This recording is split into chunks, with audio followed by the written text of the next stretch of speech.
Hello to all beautiful souls!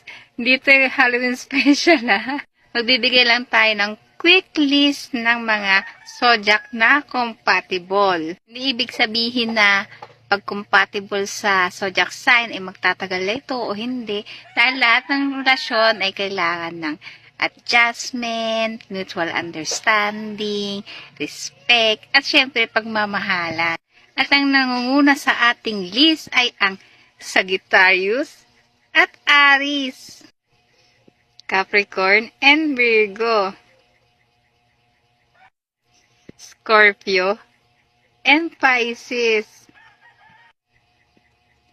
Taurus at Capricorn, Gemini and Libra, Virgo and Taurus,